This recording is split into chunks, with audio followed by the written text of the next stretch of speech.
What's going on, guys? My name is Garrett Williamson for another Tech Tuesday.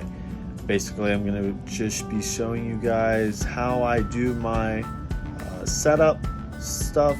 Everyone does it differently. I'm just going to kind of give you guys a little bit of an idea of how I do mine. Today we're going to be doing cambers and toe and ride heights. Those three things we're going to show you guys how to do in this video.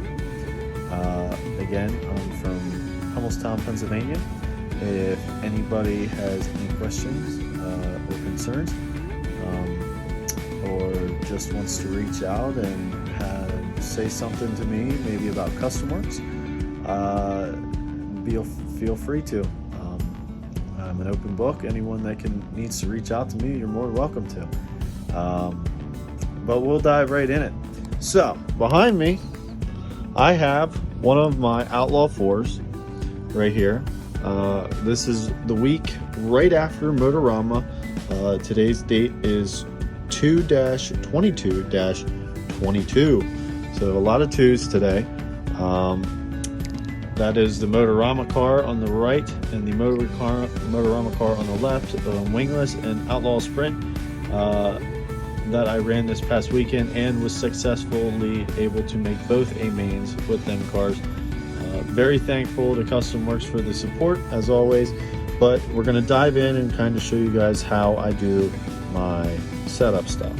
So what you're going to need three things, and them three things are obviously a ride height gauge, a camber gauge, and a camber gauge tool, I call it, basically to check your camber and your toe. That's what I use it for. So I'm going to start off here. Basically, these gauges are basically numbered from, I believe, negative 10 to positive 10. That's what mine is for the camber gauge. So to measure your car's camber, generally you want it at about 2 degrees positive is a good starting point for your left side, and 2 degrees negative for your right side. So I'm going to start with checking the right rear. So this is the right side. So we will be checking on the right side. So we'll do this. It's a little bit harder to do with this hand because I'm left-handed. I'm going to set my ride height gauge at, not my ride height gauge, my camber gauge at negative 2. I don't know why I loosened the daggone screw so much. There we go. Alright. Make sure you're tight at 2 degrees. That is 2. 0 is centered. So, how I do mine, basically, I think my gauge with my tool will under the car. Gotta get that out. So, first, obviously, make sure your stuff is straight.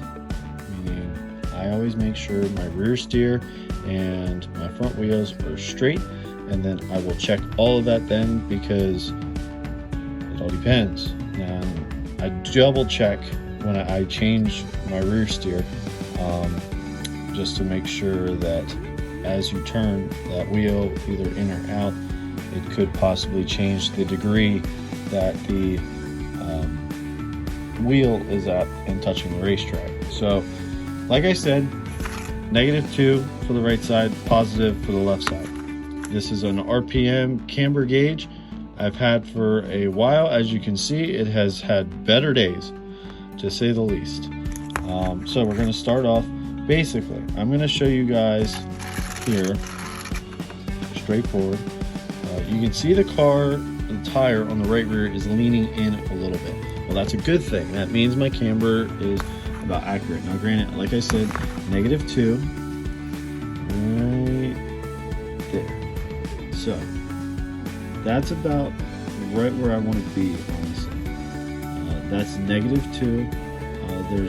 You can see just a fuzz of daylight in there, and so I'm going to adjust that. So you take your wrench, and I have, see that? Now see, this is a good idea right here. That's right where I want to be. Go back and forth so you guys can see. That's exactly where I want to be. This car right here is bone stock. It is right out of the kit with 0 rear steer. The camber being set at -2 on both right sides and +2 on both left sides. Now, there's no rear steer in these things right now. So, same with the front. Go back and forth, right where I want to be. -2. Pass the check mark on this one. Camber's good on both sides. A little preload in that sucker. Doesn't ever hurt to do that. And we're going to change the camber gauge to 2 on the right side. Right there. Check this. Again, doesn't hurt to have the car facing me. That way you can kind of go off a little bit of daylight almost, so to say. And it's very important to have a flat surface as you're doing this. This is just a piece of plastic that I know is flat, Coroplast, that's all this is. So back to the car. Again, you're setting your camber at +1 or 2. This is at 2. And you just make sure you're on a level surface, slide that over, and I'm right where I want to be. +2. Right there. Now, granted, this weekend I plan to go to the Brickyard, brick house in Indiana, and my camber will probably be a little bit different there, and my ride heights and my toe, everything, just because of the surface. Now, I adjust my car to the surface. Obviously, you have to every time you go. Again, back to the camber.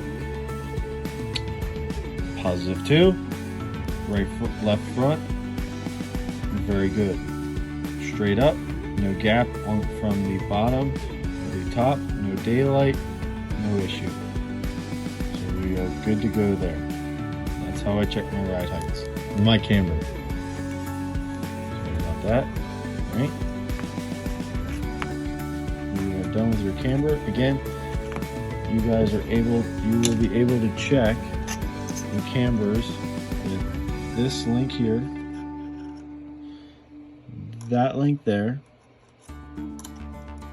right there, this link, and that link. That is how you adjust your cambers. On the front, I'm sure you already know what this is for. You have 2 links on both sides in the front. You have this toe link, and you have the top camber link. 2 different links. So you heard me say toe link. That is how you set your toe right there. That link. Same along with the right side. Right here. Right there. And right there. 2 different links. Alright. That's how you set your cambers. These 4 links on all 4 corners. Now your toe. I end up eyeballing my toe just from a distance. I can just because I've been doing it so long. They have these tools that you can use. Don't mind my moccasins, you know. So they have these tools where they're square. And you can measure, put a measuring tool on this side and measure over to this side from both front and back to make sure that your toe is perfectly straight. Now from a distance, I always eyeball my car up, my toe up, just from a distance. That's how I do mine. And you just basically eyeball it up. If it looks to be out, adjust that camber link. If this looks to be in, out, then you adjust that camber link. If this looks to be in and this looks to be out, maybe straighten this one and then see where this one is.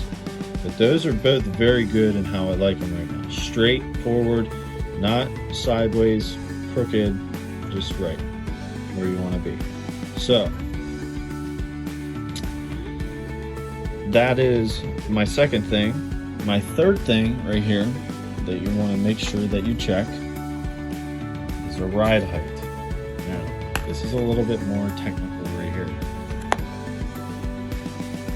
Millimeters, that's how I have it. This is how I set my ride heights, with a millimeter ride height gauge. Now, if my ride height gauge is an Integy, it's a 4 millimeter, and it actually goes from different halves. So in the starting portion, so this is 3 millimeters, the step is a 3.5 millimeters, 4 millers, 4.5, 5, and so on up to 10. Alrighty, 10 is the flat across right here. Now twist it like so. Now it changes. So this is 11, 12, 13, 14, 15, 16, 17, 18, 19, 20. This is 10. So that's 10 plus 10. Math, 20. There you go. Alrighty. Next, back to the car. When you're setting your ride heights, this is when you have to play with your collars of your shocks. Which your collars are right here on your shocks on all four corners. Right there and right there. Obviously you have one right here, and you have one right there on the right rear. So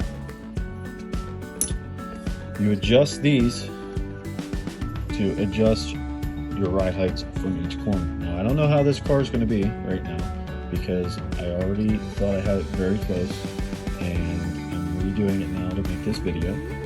So I'm going to aim for, say, how about 17 millimeters, just for an oddball number. We'll just go with that. So I'm going to slide my ride height gauge under here. Now these little steps right here, those are where I measure off ride height. That's where I measure it. I don't measure it out here. I don't measure it back here. I measure at them 4 points. That's where I do all my stuff. I know some people, oh, well, your front end might be 17 millimeters here, but it might be 16 millers up there. Well, if I have it 17, say flat across, you're going to be very close, honestly, to where you want to be at a starting point. And I can almost 99% promise that you're going to have to do some sort of adjustment at a racetrack to adjust to the racetrack. So you can't always keep that 17 millimeters, or you can try and just do other things, change other things on the car, like rear steer, or maybe some camber, or maybe some toe, or shock positions, just to keep the collars right where you want them. But if you change the shock position on the car, that would automatically change your ride height. So it all depends on what adjustments you do, but 99% of the time you're going to have to adjust the collars on the shock at the racetrack, almost a promise.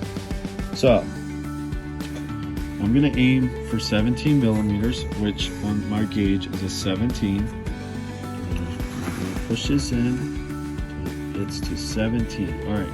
I actually slid right there, and you can feel these are steps. And I felt the backside of the 17 hit before it went to 18 right there. So that is right where you want it.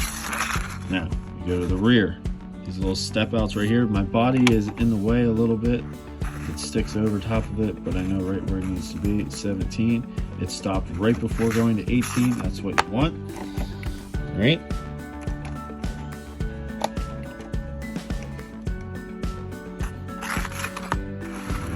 Right here. Ooh, I got 18 there. Okay. Just make sure, put a little bit of preload. Push the car down just to make sure you get some preload on there.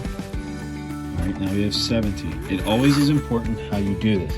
If you do it with preload, then basically as the car is working on the racetrack and bouncing, that means it's loaded. The car is loaded on the racetrack. So you basically are pushing down on the car to get a little bit of spring tension and get the shocks at a happy place of where they want to be. So when you do that, that creates a spring tension that works obviously the suspension in the front and the rear. Now I try to press down right in the center right here, just to kind of get all 4 shocks compressed in an equal rate right there.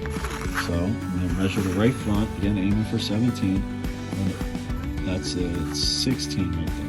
All right, so I have 16, I have 17, I have 17, and I have 17. Let me just make sure I do have 17 on the right rear. Yep. So now we have to adjust the right front. We're going to adjust it with a 1/4 turn,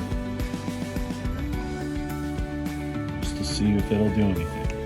That's another thing. You want to make sure your wheels are straight.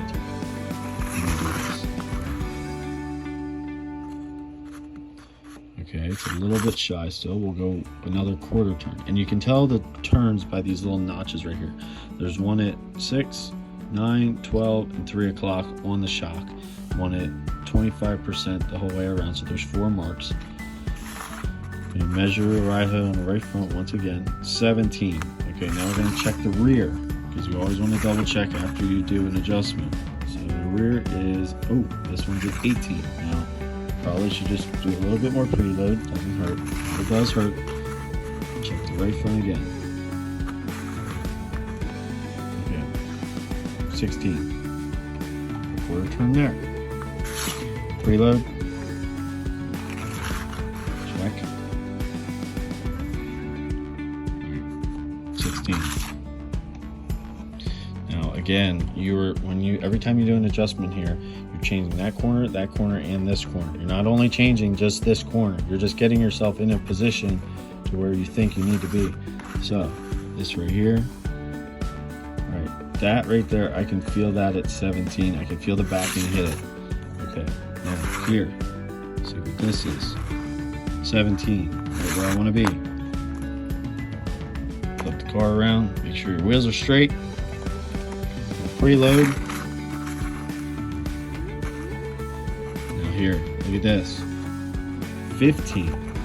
From doing all the work on that shock, changed this left side so much, it dropped it 2 millimeters from the last time we adjusted this. Just curiosity, we'll check the rear. I'm guessing 16. Okay, that's at 17. So, what's this? Okay.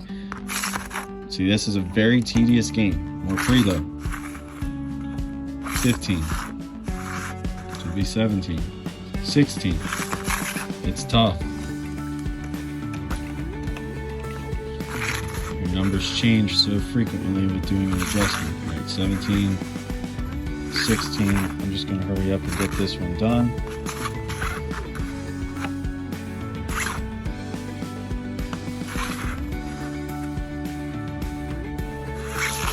17. 17. So what I did right there was 17. 17. Alrighty. That right there is how you check your ride heights. Now, this is a very tedious game on how to do this. So, yes, I had to adjust this right front a good bit. Well, you saw how much it changed this corner and that corner and even this corner. It changes the whole car when you do an adjustment at one spot. So, you just want to kind of make sure your car is level. Don't go cranking and cranking and cranking to get 17 millimeters on this one, because you're going to find out, oh boy, you have to distribute the weight kind of evenly, is what I call it, throughout the whole car, so that way it doesn't all get so much preload on one corner and then you screw your other corners setting the ride heights. But that's how I do mine. That's how I do my cambers. That's how I do my toe. That's how I do my ride heights. And I do that every time before I go out, just to make sure that I'm squared away. And honestly, 99% of the time, my camber is right where I left it last time. And the toe is right where I left it last time. And the ride height might be just 1 millimeter off, just a little bit off at one corner. And just to square back away to make sure that we're good to go.